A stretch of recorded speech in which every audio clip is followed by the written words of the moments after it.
الله أكبر الله أكبر أشهد أن لا إله إلا الله أشهد أن محمدا رسول الله حي على الصلاة حي على الفلاح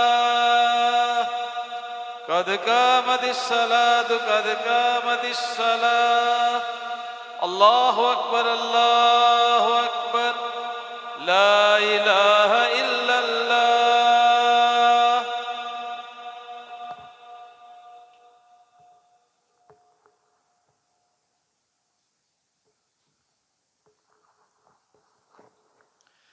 استووا واعتدلوا وقيموا صفوفكم فإن تسوية الصفوف من تمام الصلاة. मिल जाए बराबर हो जाए, पाँव से पाँव कंधे से कंधा अच्छी तरह मिला लें, मोबाइल फ़ोन बंद कर लें.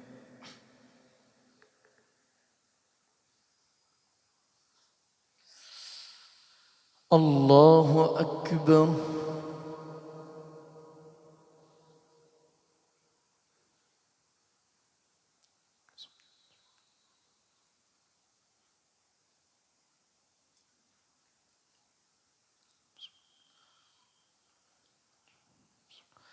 الحمد لله رب العالمين الرحمن الرحيم مالك يوم الدين إياك نعبد وإياك نستعين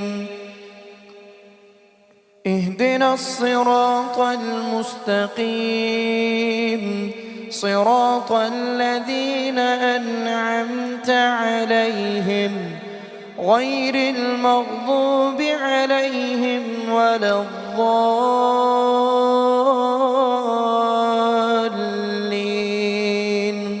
آمين. أمن خلق السماوات والأرض وأنزل لكم من السماء ماء فأنبتنا به حدائق ذات بهجة ما كان لكم أن تنبتوا شجرها أإله مع الله بل هم قوم يعدلون. أمن جعل الأرض قرارا وجعل خلالها أنهارا وجعل لها رواسي وجعل بين البحرين حاجزا أإله مع الله بل أكثرهم لا يعلمون. أمن يجيب المضطر إذا دعاه ويكشف السوء ويجعلكم خلفاء الأرض أإله مع الله قليلا ما تذكرون. أمن يهديكم في ظلمات البر والبحر ومن يرسل الرياح بشرا بين يدي رحمته أإله مع الله تعالى الله عما يشركون. أمن يبدأ الخلق ثم يعيده ومن يرزقكم من السماء والأرض أإله مع الله قل هاتوا برهانكم إن كنتم صادقين. قل لا يعلم من في السماوات والأرض الغيب إلا الله وما يشعرون أيان يبعثون بل ادارك علمهم في الآخرة بل هم في شك منها بل هم منها عمون. وقال الذين كفروا أئذا كنا ترابا وآباؤنا أئنا لمخرجون لقد وعدنا هذا نحن وآباؤنا من قبل إن هذا إلا أساطير الأولين. قل سيروا في الأرض فانظروا كيف كان عاقبة المجرمين ولا تحزن عليهم ولا تكن في ضيق مما يمكرون ويقولون متى هذا الوعد إن كنتم صادقين قل عسى أن يكون ردف لكم بعض الذي تستعجلون وإن ربك لذو فضل على الناس ولكن أكثرهم لا يشكرون وإن ربك ليعلم ما تكن صدورهم وما يعلنون وما من غائبة في السماء والأرض إلا في كتاب مبين إن هذا القرآن يقص على بني إسرائيل أكثر الذي هم فيه يختلفون وإنه لهدى ورحمة للمؤمنين إن ربك يقضي بينهم بحكمه وهو العزيز العليم فتوكل على الله إنك على الحق المبين فإنك لا تسمع الموتى ولا تسمع الصم الدعاء إذا ولوا مدبرين وما أنت بهادي العمي عن ضلالتهم إن تسمع إلا من يؤمن بآياتنا فهم مسلمون وإذا وقع القول عليهم أخرجنا لهم دابة من الأرض تكلمهم أن الناس كانوا بآياتنا لا يوقنون ويوم نحشر من كل أمة فوجا ممن يكذب بآياتنا فهم يوزعون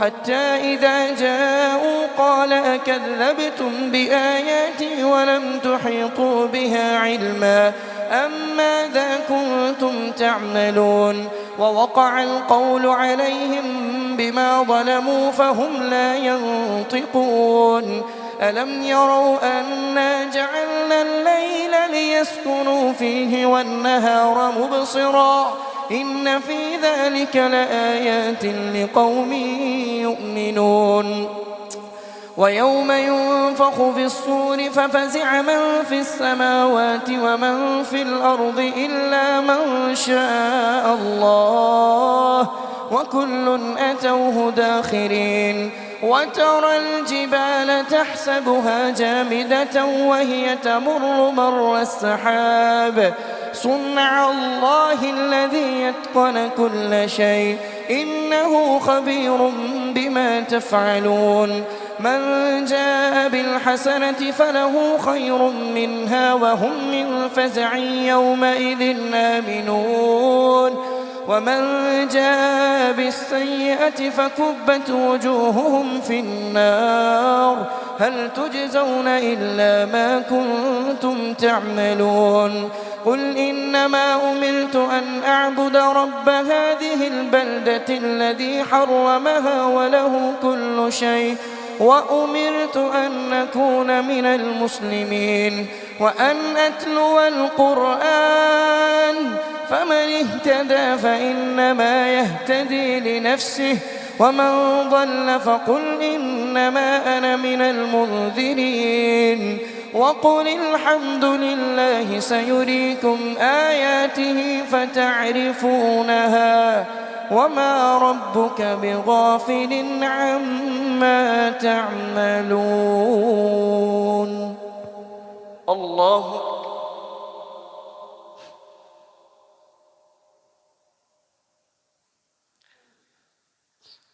سمع الله لمن حمده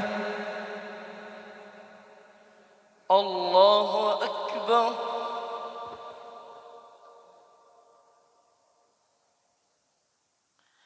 الله أكبر الله أكبر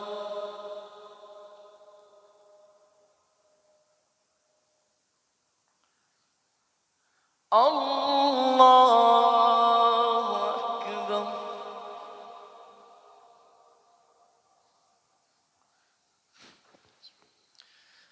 الحمد لله رب العالمين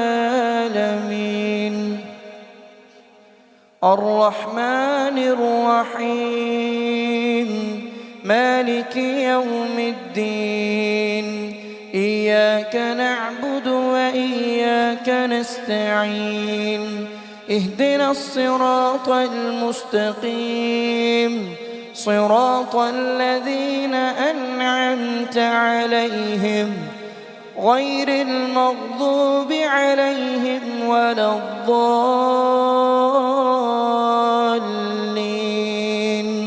آمين.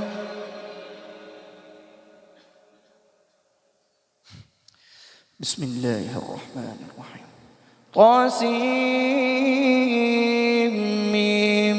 تلك آيات الكتاب المبين نتلو عليك من نبأ موسى وفرعون بالحق لقوم يؤمنون إن فرعون علا في الأرض وجعل أهلها شيعا يستضعف منهم طائفة منهم يذبح أبناءهم ويستحيي نساءهم إنه كان من المفسدين ونريد أن نمن على الذين استضعفوا في الأرض ونجعلهم أئمة ونجعلهم الوارثين ونمكن لهم في الأرض ونري فرعون وهامان وجنودهما منهم ما كانوا يحذرون وأوحينا إلى أم موسى أن أرضعيه فإذا خفت عليه فألقيه في اليم ولا تخافي ولا تحزني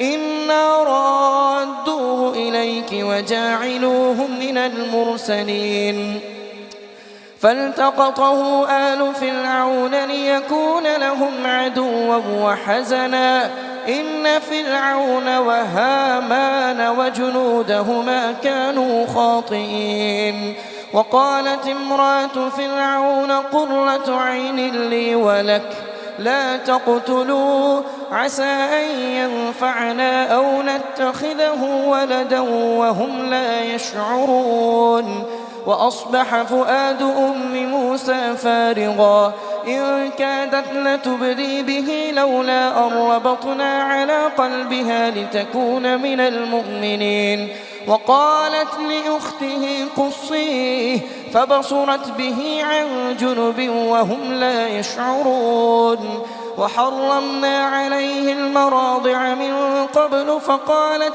هل أدلكم على أهل بيت يكفلونه لكم وهم له ناصحون فرددناه إلى أمه كي تقر عينها ولا تحزن ولتعلم أن وعد الله حق ولكن أكثرهم لا يعلمون.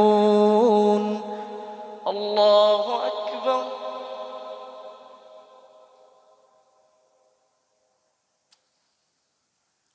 سمع الله لمن حمده. الله أكبر.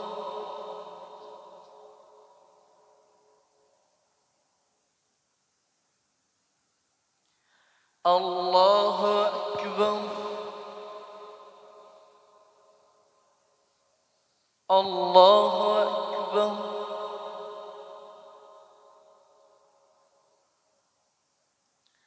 الله أكبر.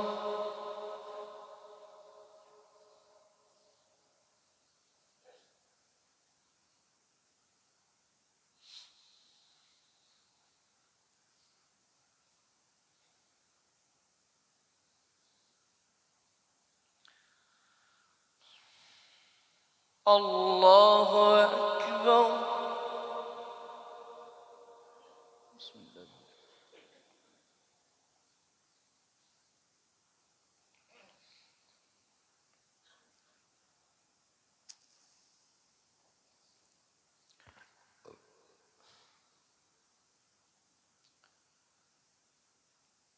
الله أكبر.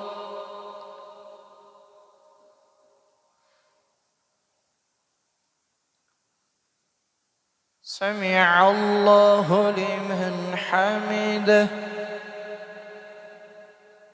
الله أكبر.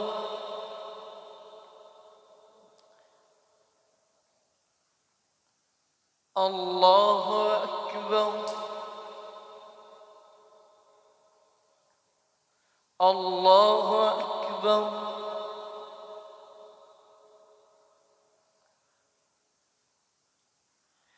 الله أكبر.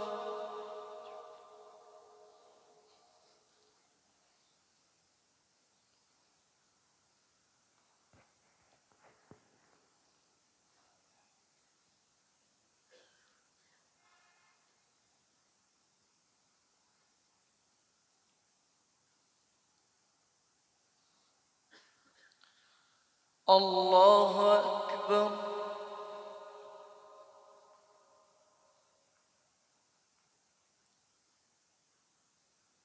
سمع الله لمن حمده.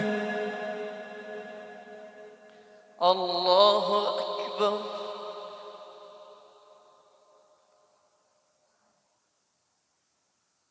الله أكبر. الله أكبر.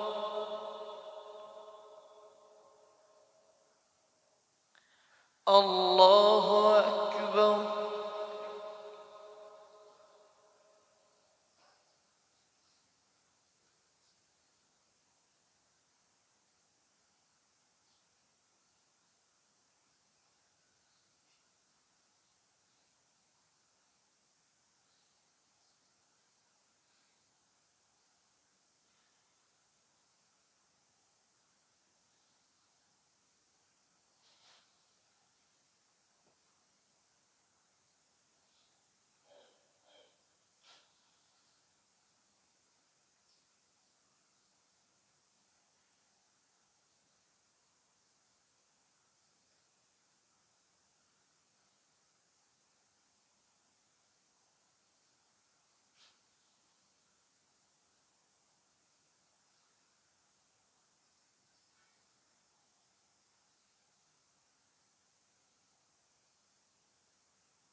السلام عليكم ورحمة الله. السلام عليكم ورحمة الله.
मिल जाए बराबर हो जाए।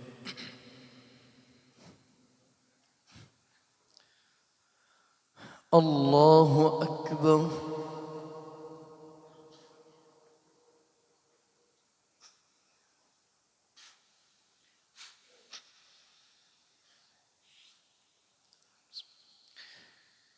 الحمد لله رب العالمين الرحمن الرحيم مالك يوم الدين إياك نعبد وإياك نستعين اهدنا الصراط المستقيم صراط الذين أنعمت عليهم غير المغضوب عليهم ولا الضالين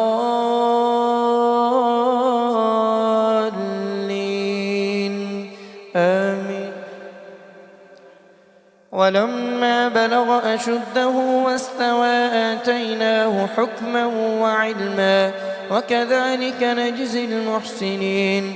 ودخل المدينة على حين غفلة من أهلها فوجد فيها رجلين يقتتلان هذا من شيعته وهذا من عدوه فاستغاثه الذي من شيعته على الذي من عدوه فوكزه موسى فقضى عليه قال هذا من عمل الشيطان إنه لكم عدو مضل مبين. قال رب إني ظلمت نفسي فاغفر لي فغفر له إنه هو الغفور الرحيم.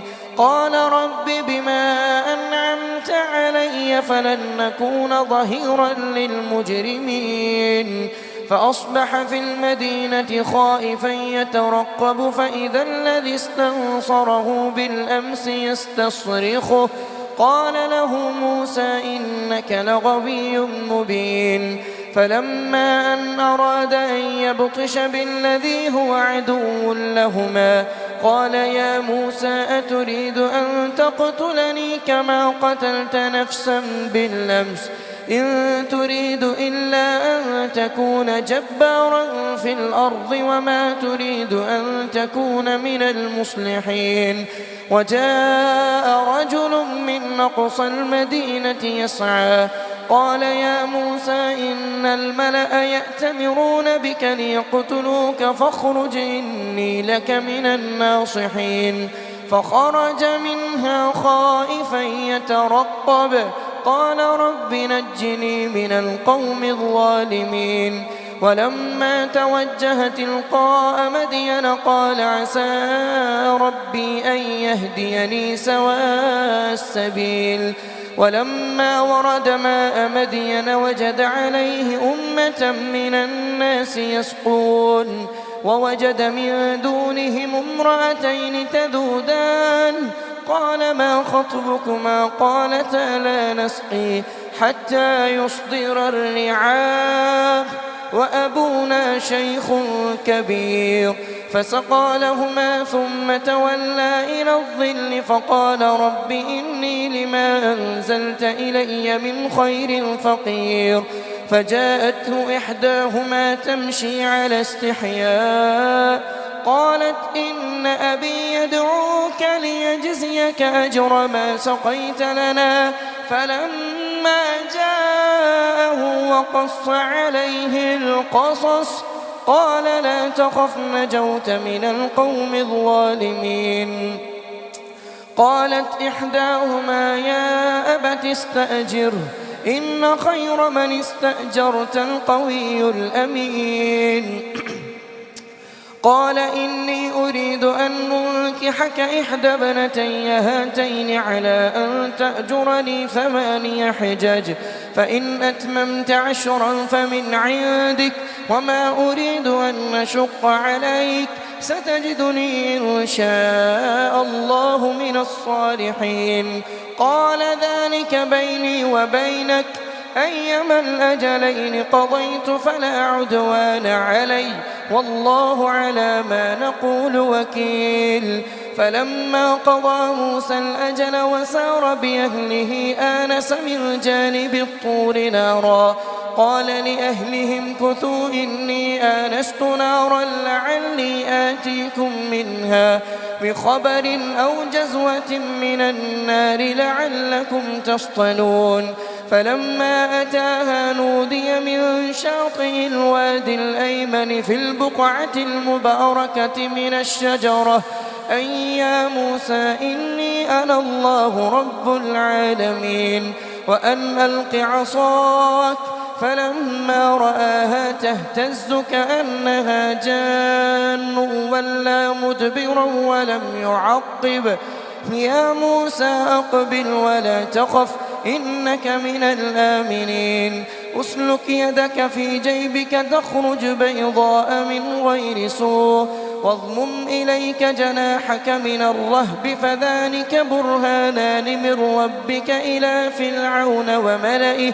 إنهم كانوا قوما فاسقين قال رب إني قتلت منهم نفسا فأخاف أن يقتلون وأخي هارون هو أفصح مني لسانا فأرسله معي يرد أن يصدقني إني أخاف أن يكذبون قال سنشد عضدك بأخيك ونجعل لكما سلطانا فلا يصلون إليكما بآياتنا أنتما ومن اتبعكما الغالبون فلما جاءهم موسى بآياتنا بينات قالوا ما هذا إلا سحر مفتر وما سمعنا بهذا في آبائنا الأولين وقال موسى ربي أعلم بمن جاء بالهدى من عنده ومن تكون له عاقبة الدار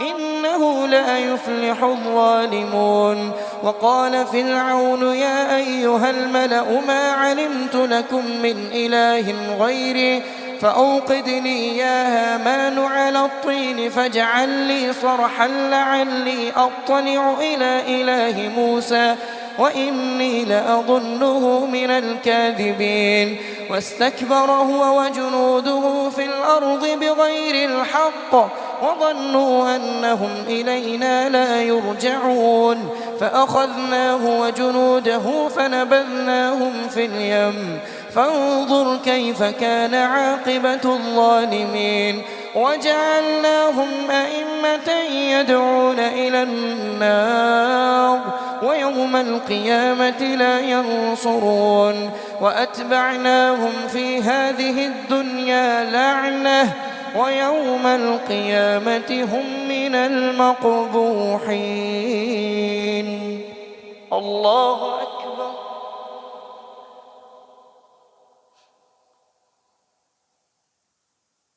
سمع الله لمن حمده الله أكبر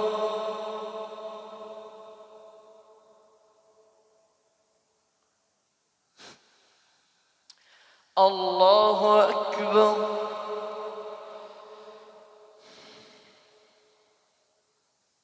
الله أكبر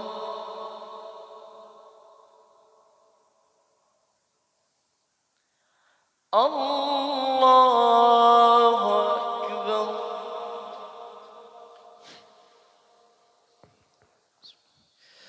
الحمد لله رب العالمين الرحمن الرحيم مالك يوم الدين إياك نعبد وإياك نستعين اهدنا الصراط المستقيم صراط الذين أنعمت عليهم غير المغضوب عليهم ولا الضالين آمين ولقد آتينا موسى الكتاب من بعد ما أهلكنا القرون الأولى بصائر للناس وهدى ورحمة لعلهم يتذكرون وما كنت بجانب الغربي إذ قضينا إلى موسى الأمر وما كنت من الشاهدين ولكننا أنشأنا قرونا فتطاول عليهم العمر وما كنت ثاويا في أهل مدين تتلو عليهم آياتنا ولكننا كنا مرسلين وما كنت بجانب الطور إذ نادينا ولكن رحمة من ربك لتنذر قوما ما أتاهم من نذير من قبلك لعلهم يتذكرون ولولا أن تصيبهم مصيبة بما قدمت أيديهم فيقولوا ربنا لولا أرسلت إلينا رسولا فنتبع آياتك ونكون من المؤمنين فلما جاءهم الحق من عندنا قالوا لولا أوتي مثل ما أوتي موسى أولم يكفروا بما أوتي موسى من قبل قالوا سحران تظاهرا وقالوا إنا بكل كافرون قل فأتوا بكتاب من عند الله هو أهدى منهما أتبعه إن كنتم صادقين فإن لم يستجيبوا لك فاعلم أنما يتبعون أهواءهم ومن أضل ممن اتبع هواه بغير هدى من الله إن الله لا يهدي القوم الظالمين ولقد وصلنا لهم القول لعلهم يتذكرون الذين آتيناهم الكتاب من قبله هم به يؤمنون وإذا يتلى عليهم قالوا آمنا به إنه الحق من ربنا إنا كنا من قبله مسلمين أولئك يؤتون أجرهم مرتين بما صبروا ويدرؤون بالحسنة السيئة ومما رزقناهم ينفقون وإذا سمعوا اللغو أعرضوا عنه وقالوا لنا أعمالنا ولكم أعمالكم سلام عليكم لا نبتغي الجاهلين إنك لا تهدي من أحببت ولكن الله يهدي من يشاء وهو أعلم بالمهتدين وقالوا إن نتبع الهدى معك نتخطف من أرضنا أولم نمكن لهم حرما آمنا يجبى إليه ثمرات كل شيء رزقا من لدنا ولكن أكثرهم لا يعلمون وكم أهلكنا من قرية بطرت معيشتها فتلك مساكنهم لم تسكن من بعدهم إلا قليلا وكنا نحن الوارثين وما كان ربك مهلك القرى حتى يبعث في أمها رسولا يتلو عليهم آياتنا وما كنا مهلك القرى إلا وأهلها ظالمون وما أوتيتم من شيء فمتاع الحياة الدنيا وزينتها وما عند الله خير وأبقى أفلا تعقلون الله أكبر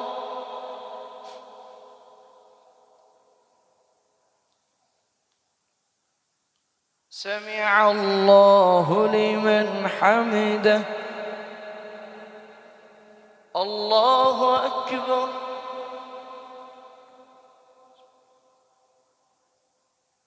الله أكبر الله أكبر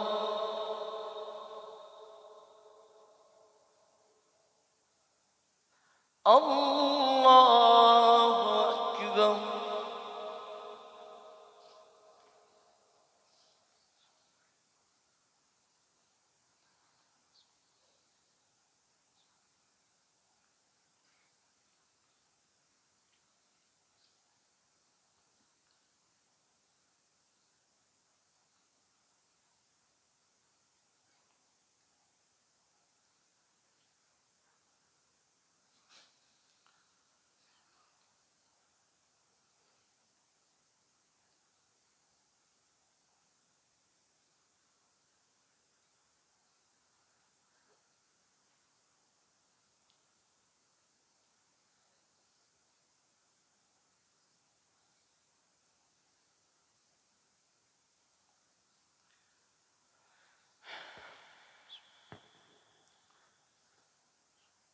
السلام عليكم ورحمة الله.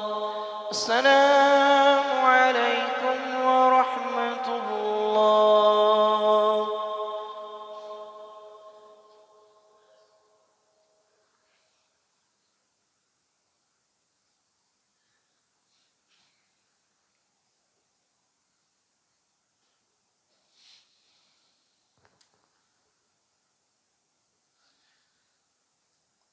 الله أكبر.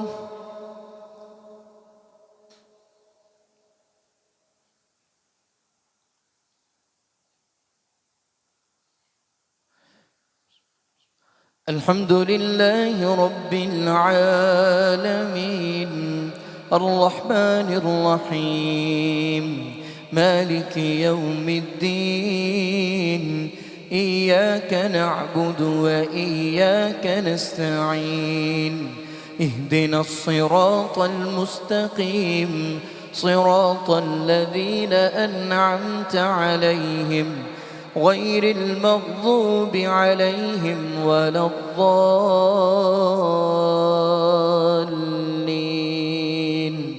آمين.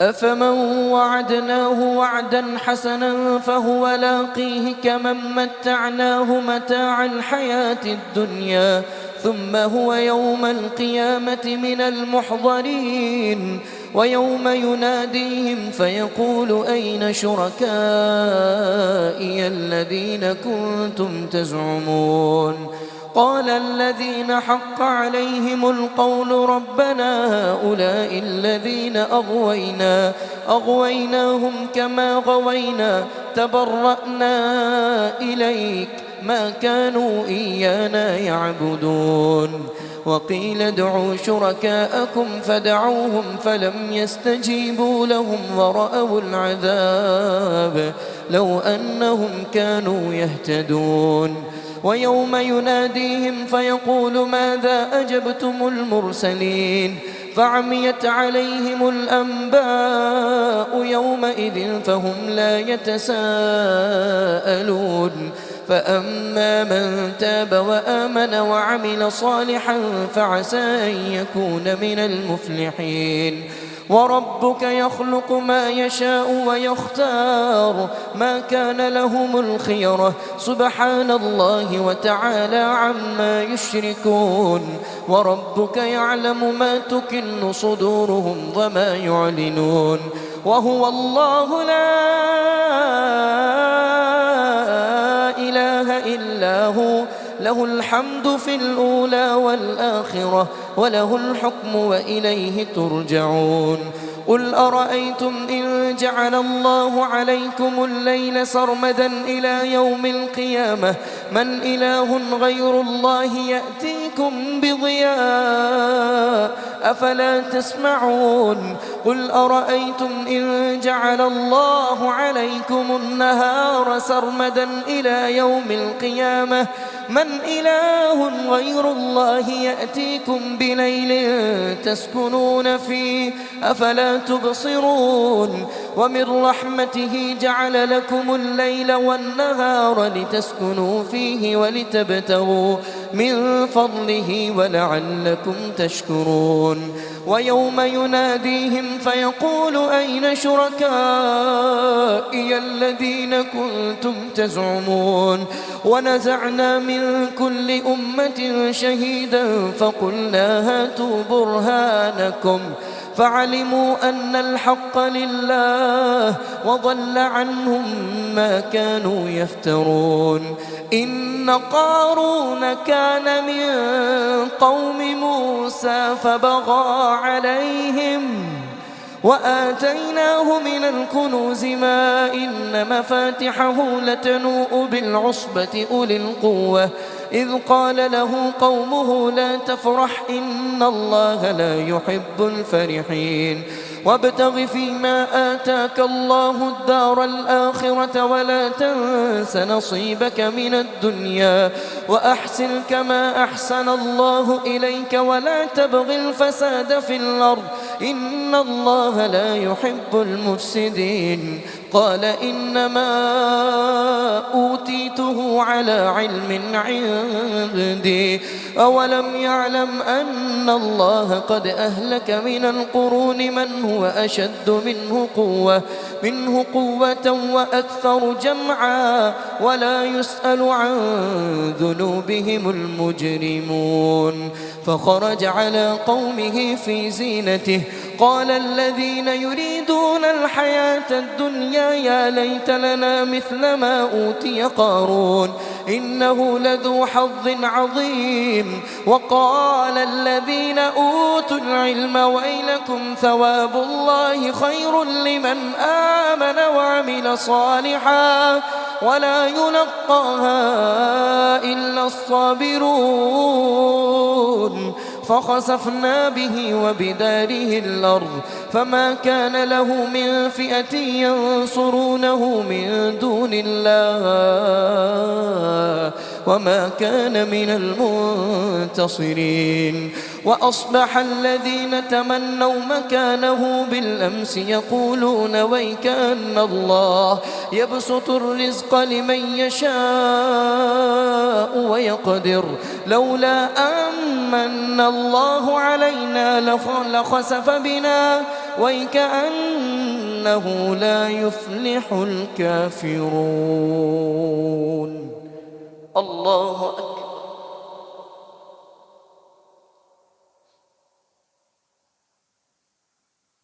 سمع الله لمن حمده.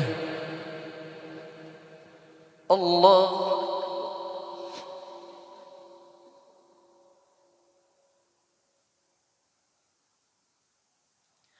الله أكبر.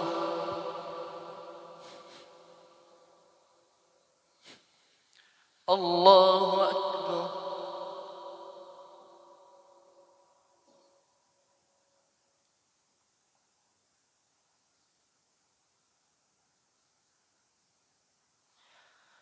الله أكبر.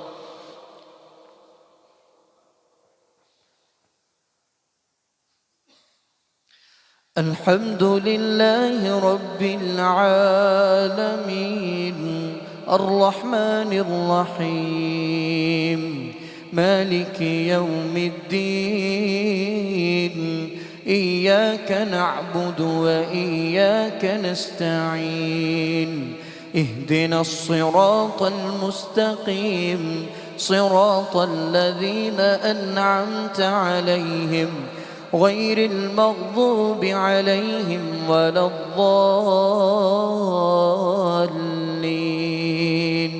آمين. تلك الدار الآخرة نجعلها للذين لا يريدون علوا في الأرض ولا فسادا والعاقبة للمتقين من جاء بالحسنة فله خير منها ومن جاء بالسيئة فلا يجزى الذين عملوا السيئات إلا ما كانوا يعملون إن الذي فرض عليك القرآن لرادك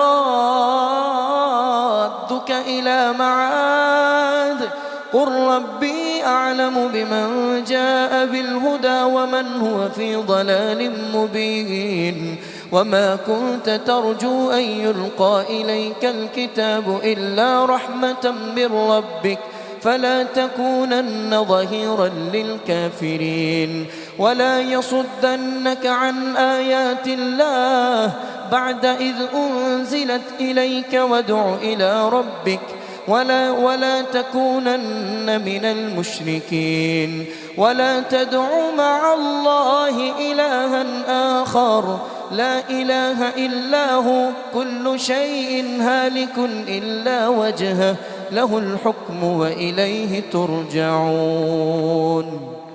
الله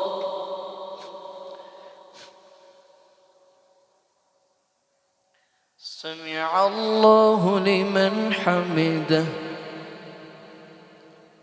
الله أكبر.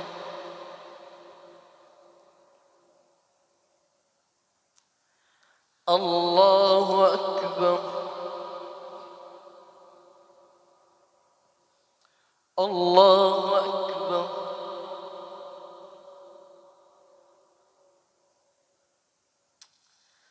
الله أكبر.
السلام عليكم ورحمة الله.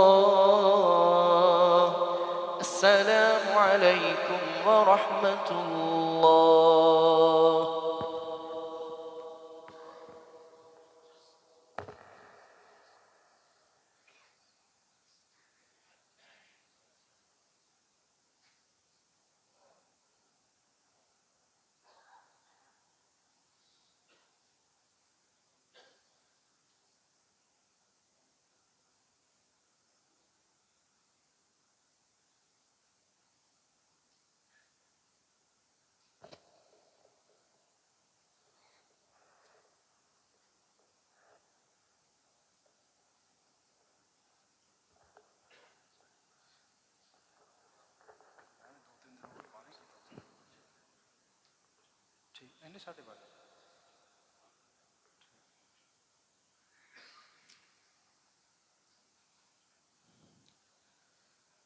بسم اللہ والصلاة والسلام علی رسول اللہ.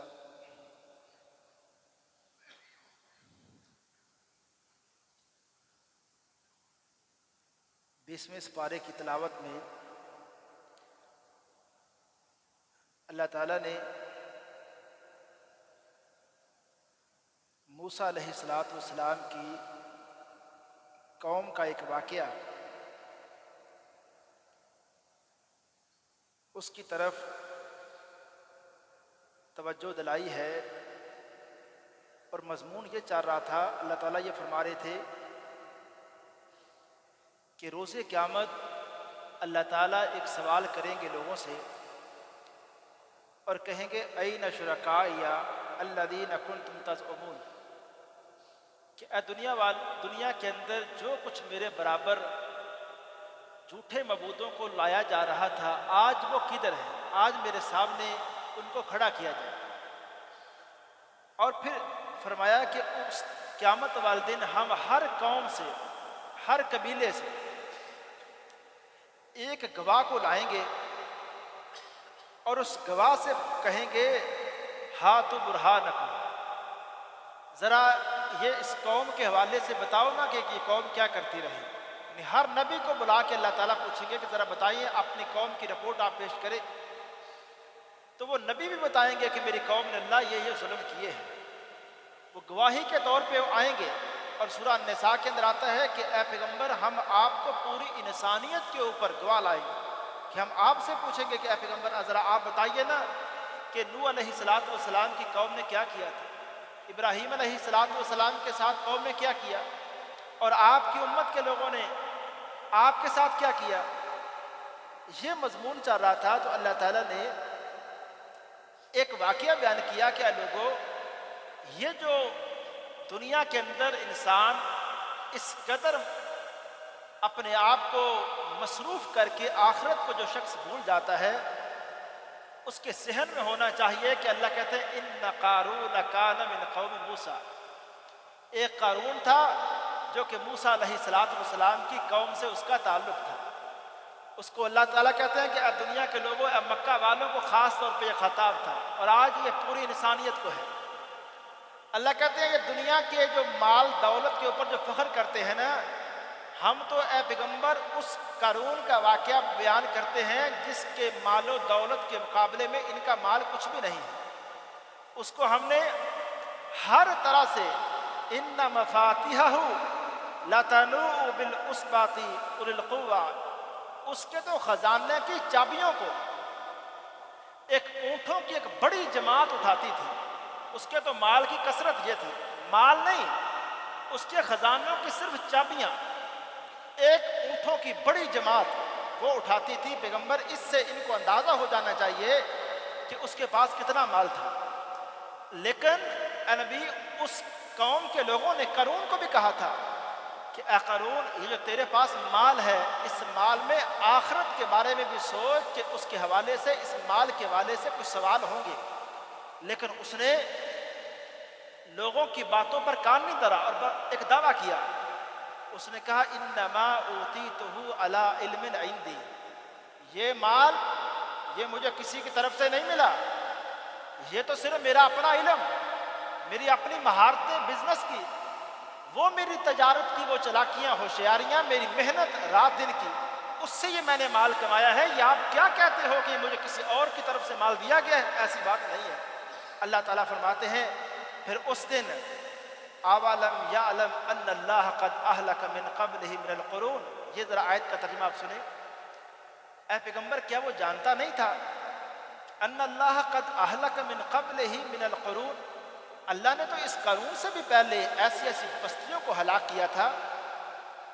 من هو اشد منہ قوہ واکثر جمعا، یہ وہ قومیں، ان قوموں کا اللہ کہتے ہیں ہم نے تباہ کیا تھا جو قومیں تعداد کے لحاظ سے، مال جمع کرنے کے لحاظ سے اور اپنے جسمانی پاور کے لحاظ سے بڑی مضبوط ترین قومیں تھیں۔ اے پیغمبر اس کو پتہ ہی نہیں تھا، ہم تو اس سے پہلے ان کو تباہ کر چکے تھے ظالموں کو، تو اس کو پکڑنا تو ہمارے لیے کوئی مشکل تھا ہی نہیں۔ یہ وہ آیات، یہ وہ واقعات ہیں قرآن کے جو آج ہم سے بھی سوال کرتے ہیں کہ دنیا کے اندر اگر ہم رہتے ہوئے اس آخرت کو اور اللہ کی یاد کو اپنے ذہنوں سے مت نکالیں اور مت باہر جانے دیں، اور ایک دن اللہ تعالیٰ نے لازمی اس کے حوالے سے ہم سے سوال بھی کرنا ہے۔ آخر میں ایک گزارش ہے کہ کل انشاءاللہ جو قیام اللیل کی رات ہے 12:30 انشاءاللہ قیام اللیل شروع ہوگا، 2 بجے تک جاری رہے گا، اور کل جمعے کا دن بھی ہے، تو احباب جو جلدی تشریف لے آتے ہیں، میں جمعے کے حوالے سے گزارش کروں گا کہ ایک تو جمعے والے دن سورۃ الکہف اس کی تلاوت کا بڑا اجر ہے، اور یہ سورۃ الکہف کی تلاوت کا جو ٹائم ہے، ابھی آج مغرب کی نماز یعنی جب غروب آفتاب سے اس کا ٹائم شروع ہو گیا ہے، تو سورہ کہف کو ابھی جا کے بھی آپ پڑھ سکتے ہیں۔ 24 گھنٹے کا ٹائم ہوتا ہے سورہ کہف کا، کہ ابھی غروب آفتاب سے لے کے کل غروب آفتاب تک اس سورہ کہف کی تلاوت، اس کی بڑی عظمت ہے۔ دوسرا، پیغمبر علیہ الصلوۃ والسلام نے فرمایا کہ جو بندہ جمعہ والے دن 5 کام کر لیتا ہے، اور اس کی عظمت پہ آپ ذرا حیران ہوں کہ عظمت سنیں ذرا، 5 کام کرتا ہے جمعہ والے دن جو بندہ، پہلا غسل کر کے آتا ہے، دوسرا کوشش کرتا ہے کہ مسجد کی طرف پیدل آتا ہے، نہیں تو سواری کے اوپر سوار ہو کے آتا ہے، تیسرا وہ جلدی آ کر امام کے قریب ترین جگہ تلاش کر کے بیٹھ جاتا ہے، گردنیں پھلان کے نہیں آتا، پہلے آ کے جو قریب ترین جگہ ہوتی ہے وہاں آ کے بیٹھ جاتا ہے۔ اور چوتھی بات، خطبے کے منافی دوران خطبہ، دیکھیں نا دوران خطبہ بندے موبائل استعمال کر رہے ہوتے ہیں، دوران خطبہ کوئی منافی حرکت نہیں کرتا۔ اور 5ویں بات، وہ خطبہ شروع ہونے سے پہلے پہلے مسجد کے اندر آ جاتا ہے، مسجد کے اندر آ جاتا ہے۔ اس کے لیے یہ ابو داؤد شریف کے اندر روایت ہے، سنن نسائی کے اندر ہے، ابن ماجہ کے اندر ہے، سیاستہ کی 3 بڑی کتابیں، اور ترمذی کے اندر بھی ہے، چاروں کے اندر پیغمبر علیہ الصلوۃ والسلام نے فرمایا اس بندے کو، ذرا توجہ کریں، ایک قدم کے بدلے 1 سال کے قیام اور 1 سال کے روزوں کا ثواب اللہ تعالیٰ 1 قدم کے بدلے عطا فرماتے ہیں۔ تو کل کا دن بھرپور طریقے سے آپ اپنے اوپر اس کو گزاریں کہ جلدی تشریف لائیں، اور جو جگہ ملے وہاں کسی کو تنگ نہ کریں، اور خطبے کے دوران کوئی منافی ایسی حرکت بات چیت نہ کریں۔ خطبے کے دوران کسی کو سلام کر کے حال چال پوچھنا یہ بھی بڑی عجیب حرکت ہے، یہ بھی نہیں کرنی چاہیے۔ تو لہٰذا انشاءاللہ کل ایک تو قیام کو آپ ذہن میں رکھیں، दूसरा जुमे का दिन है, इसकी एक भरपूर तैयारी के साथ जुमा अदा करें। और जो बंदे जुमे से पहले आ जाएं, आखिरी मसला, ये जो लोग हमारे यहाँ समझते हैं कि जुमे से पहले आके सिर्फ बैठ जाते हैं, जुमे से पहले आके वो टाइम इतना प्यारा टाइम है, अज़मत वाला वो टाइम है कि जितने आपको अल्लाह तौफीक दे, दो दो रखते करके आप नफल पढ़ते जाएं, जब तक खुतबे का टाइम ना हो जाए। फ़र्क ना बैठे, या तो तिलावत करें या फिर दो दो रखते करके आप नवाफिल पढ़ते रहें। पैगम्बर अलैहिस्सलाम से सवाल हुआ कि जुमे से पहले कितनी नमाज पढ़नी चाहिए, तो आपने जवाब में दो रखते नहीं कहा, फरमाया जितना जिसके मुकद्दर में नमाज है उसको पढ़नी चाहिए। तो जुमे का ये दिन, इसको भरपूर तरीके से हमें गुजारना चाहिए। अस्सलाम।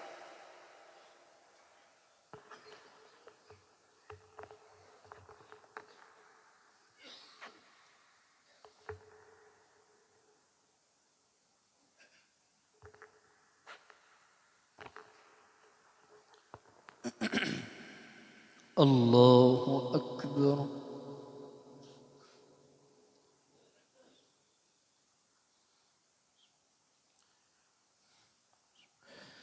अल्हम्दुलिल्लाहि रब्बिल आलमीन अर्रहमानिर रहीम मालिकि यौमिद्दीन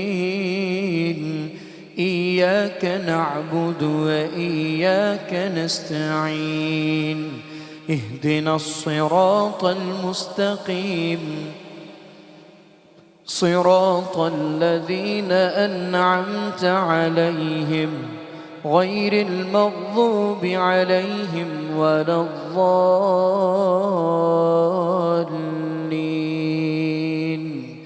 आमीन। बिस्मिल्लाहिर्रहमानिर्रहीम। अलिफ लाम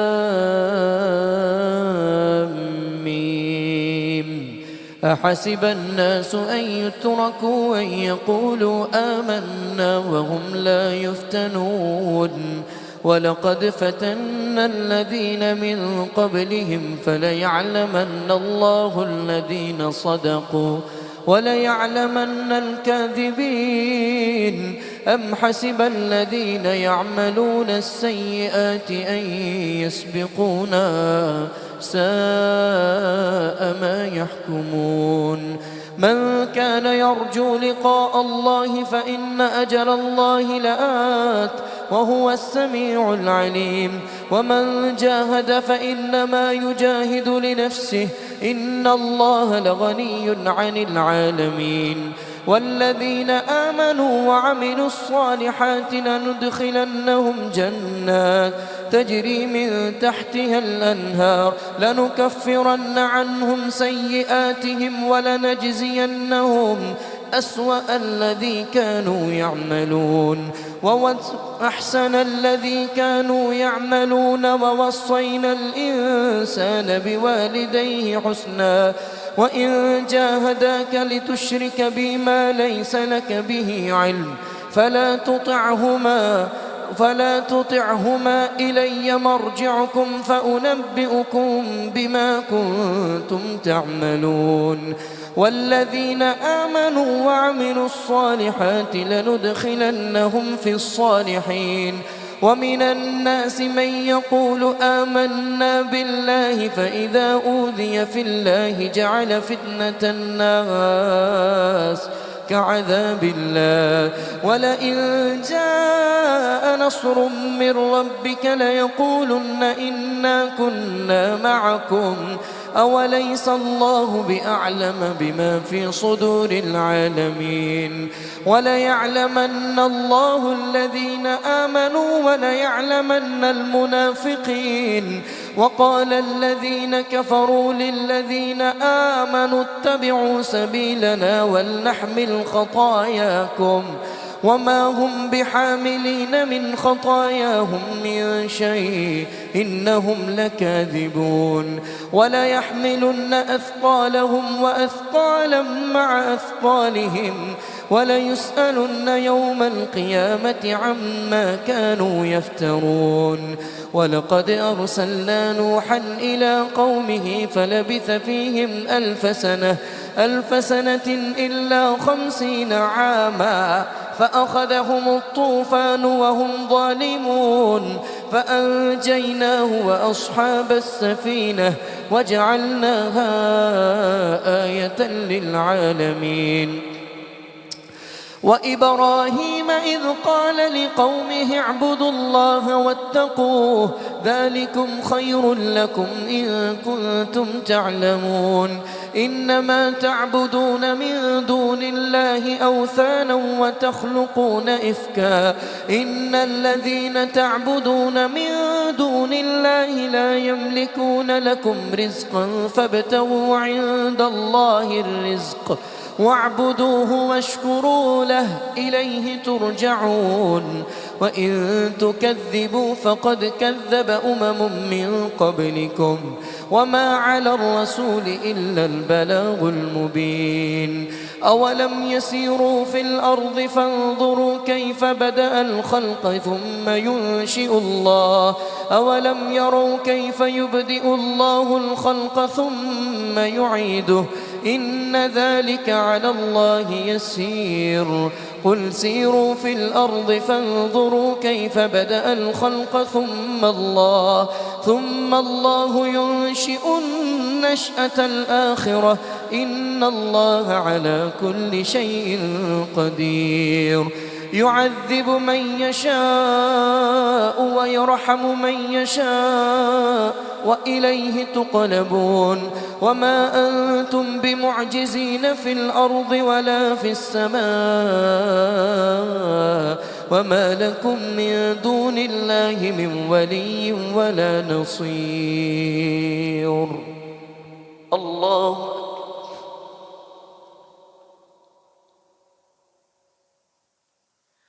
سمع الله لمن حمده. الله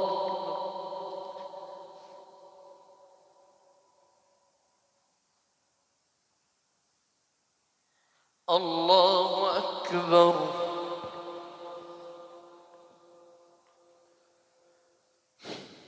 الله أكبر.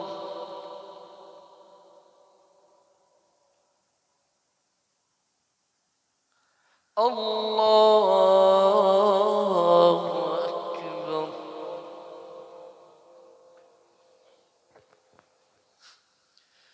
الحمد لله رب العالمين الرحمن الرحيم مالك يوم الدين إياك نعبد وإياك نستعين اهدنا الصراط المستقيم صراط الذين أنعمت عليهم غير المغضوب عليهم ولا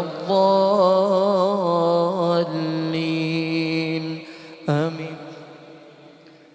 والذين كفروا بآيات الله ولقائه أولئك يئسوا من رحمتي وأولئك لهم عذاب أليم. فما كان جواب قومه إلا أن قالوا اقتلوه أو حرقوه فأنجاه الله من النار إن في ذلك لآيات لقوم يؤمنون. وقال إنما اتخذتم من دون الله أوثانا مودة بينكم في الحياة الدنيا ثم يوم القيامة يكفر بعضكم ببعض ويلعن بعضكم بعضا ومأواكم النار وما لكم من ناصرين.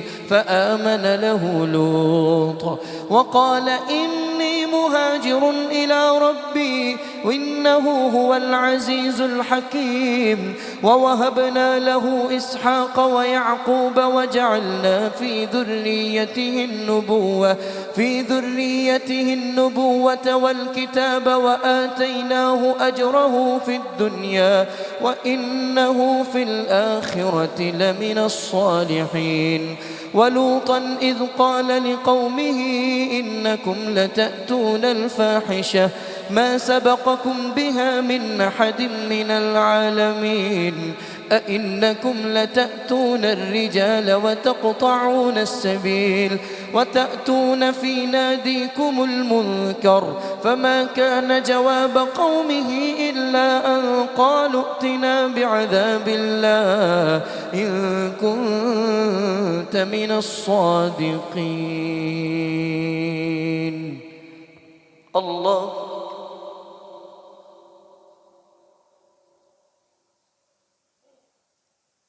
سمع الله لمن حمده.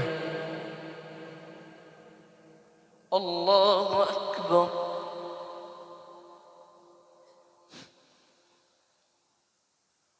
الله أكبر.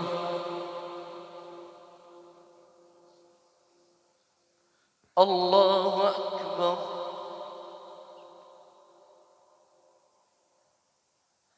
الله أكبر.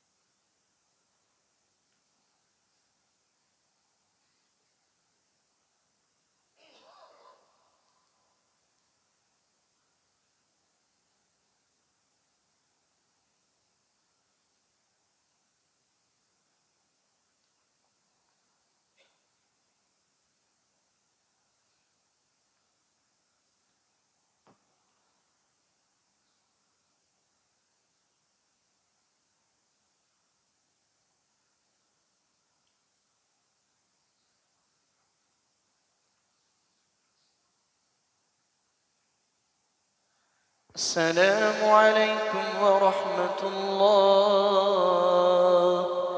السلام عليكم ورحمة الله.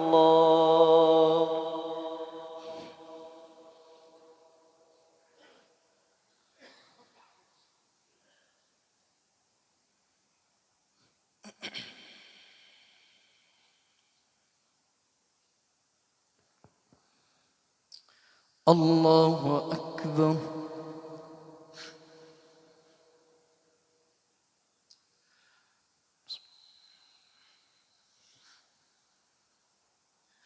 الحمد لله رب العالمين الرحمن الرحيم مالك يوم الدين إياك نعبد وإياك نستعين اهدنا الصراط المستقيم صراط الذين أنعمت عليهم غير المغضوب عليهم ولا الضالين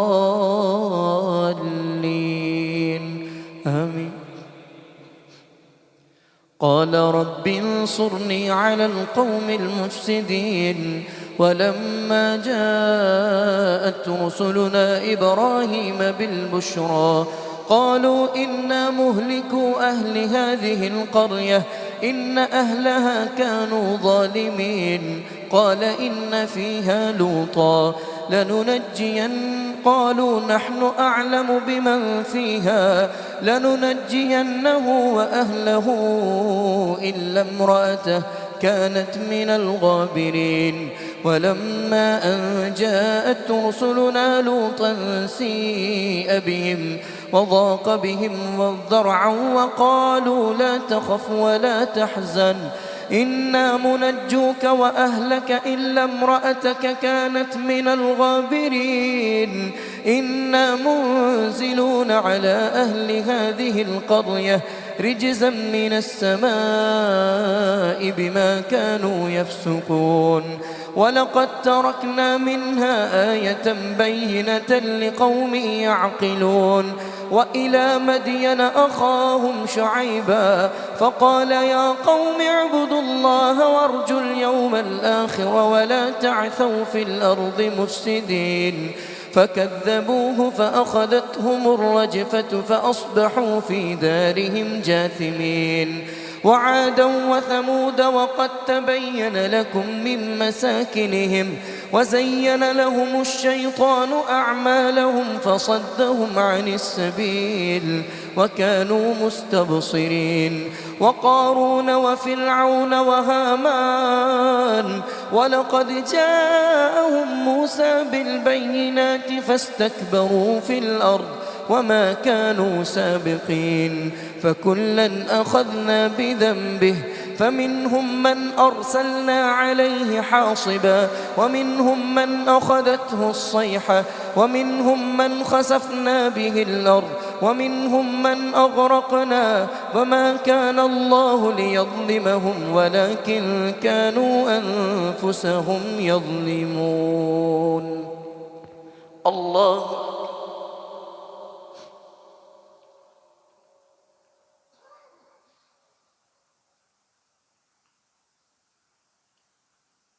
سمع الله لمن حمده. الله أكبر.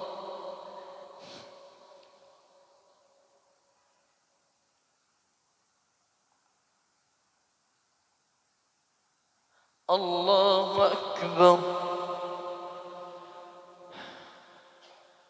الله أكبر.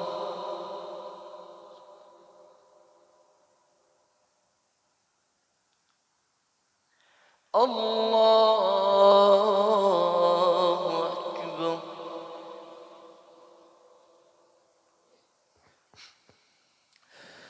الحمد لله رب العالمين الرحمن الرحيم مالك يوم الدين إياك نعبد وإياك نستعين اهدنا الصراط المستقيم صراط الذين أنعمت عليهم غير المغضوب عليهم ولا الضالين آمين. مثل الذين اتخذوا من دون الله أولياء كمثل العنكبوت اتخذت بيتا وإن أوهن البيوت لبيت العنكبوت لو كانوا يعلمون إن الله يعلم ما يدعون من دونه من شيء وهو العزيز الحكيم. وتلك الأمثال نضربها للناس وما يعقلها إلا العالمون. خلق الله السماوات والأرض بالحق إن في ذلك لآية للمؤمنين. الله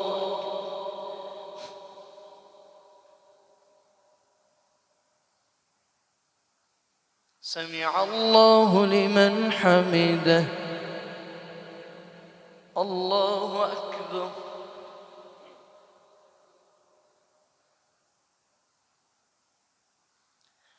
الله أكبر.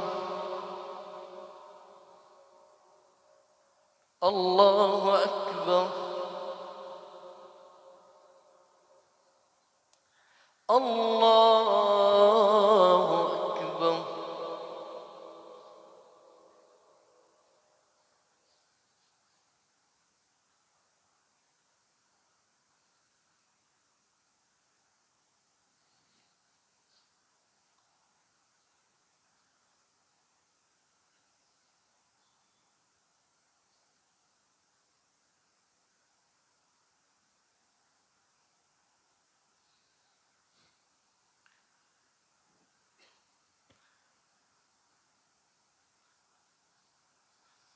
السلام عليكم ورحمة الله. السلام عليكم ورحمة الله. صلاة الوتر.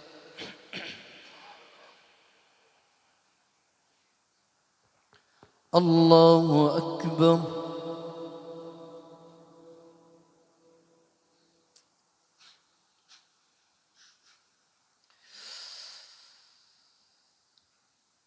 الحمد لله رب العالمين الرحمن الرحيم مالك يوم الدين إياك نعبد وإياك نستعين اهدنا الصراط المستقيم صراط الذين أنعمت عليهم غير المغضوب عليهم ولا الضالين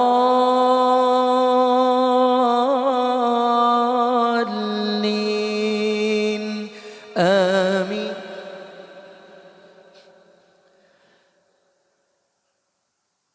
يقول يا ليتني قدمت لحياتي فيومئذ لا يعذب عذابه أحد ولا يوثق وثاقه أحد. يا أيتها النفس المطمئنة ارجعي إلى ربك راضية مرضية فادخلي في عبادي وادخلي جنتي. الله أكبر.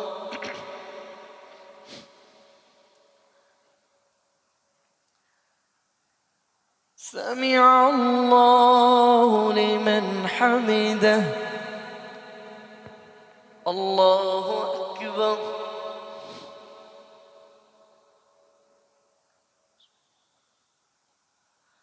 الله أكبر. الله أكبر.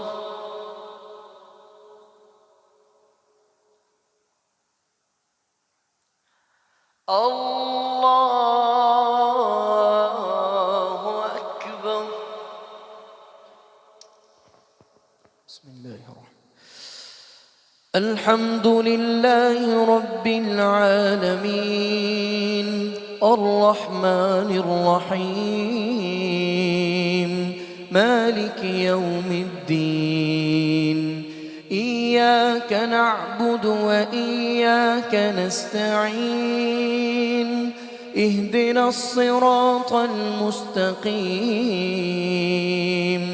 صراط الذين أنعمت عليهم غير المغضوب عليهم ولا الضالين آمين. إذا جاء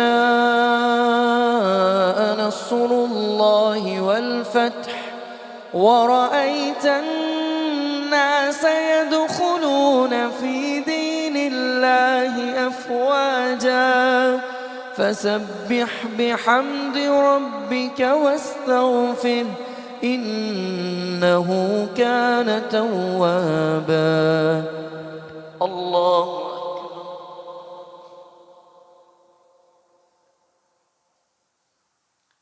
سمع الله لمن حمده. الله أكبر.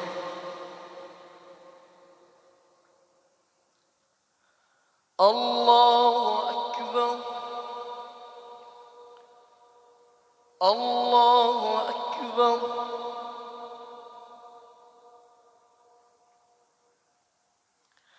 الله أكبر. الحمد لله رب العالمين الرحمن الرحيم مالك يوم الدين إياك نعبد وإياك نستعين اهدنا الصراط المستقيم صراط الذين أنعمت عليهم غير المغضوب عليهم ولا الضالين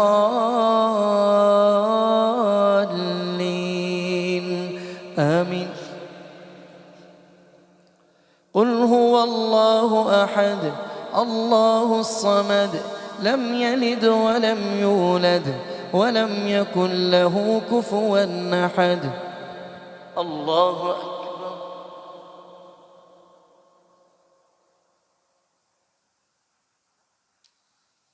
سمع الله لمن حمده.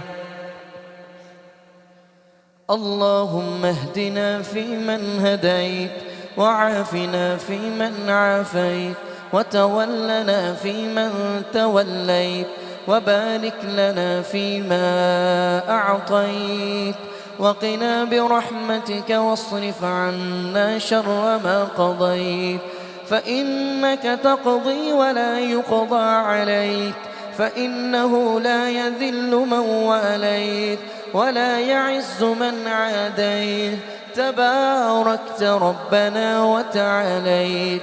نستغفرك اللهم من جميع الذنوب والخطايا ونتوب إليك.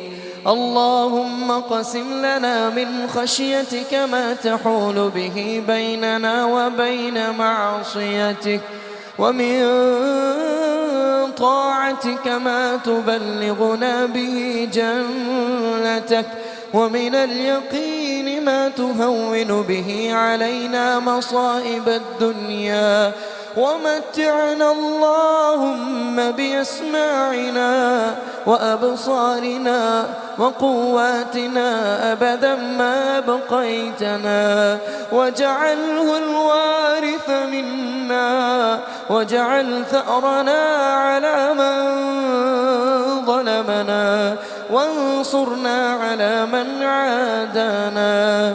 اللهم رب ارحمهما كما ربياني صغيرا.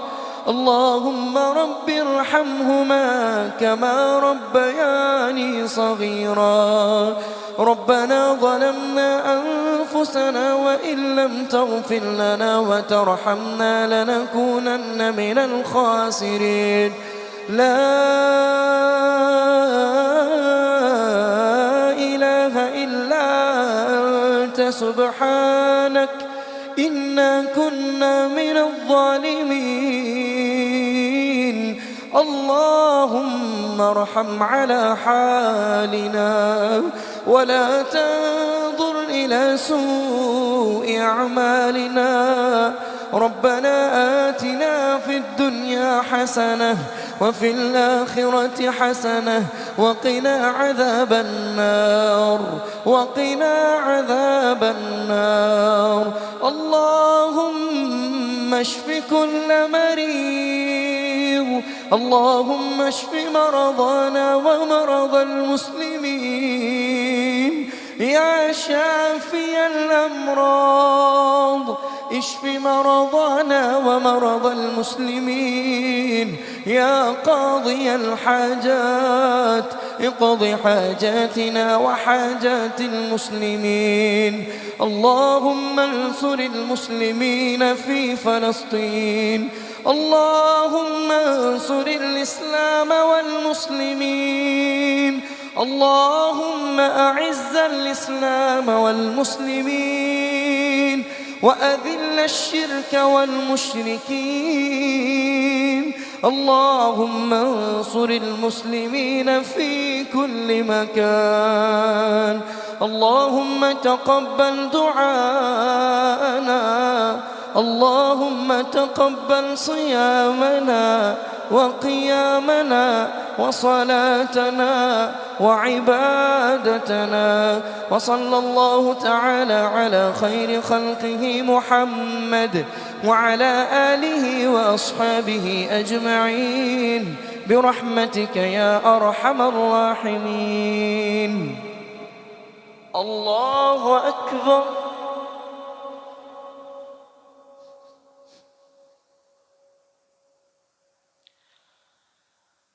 الله أكبر. الله أكبر.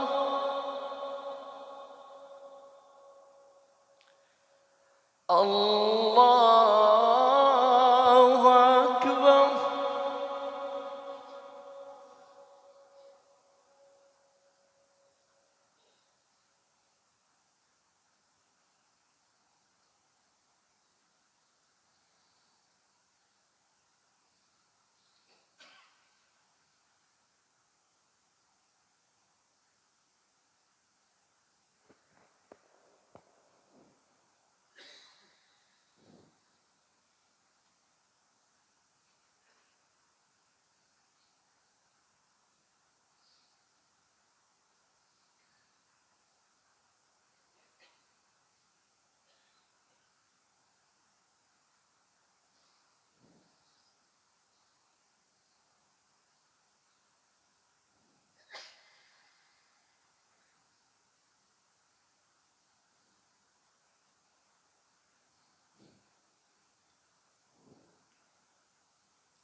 السلام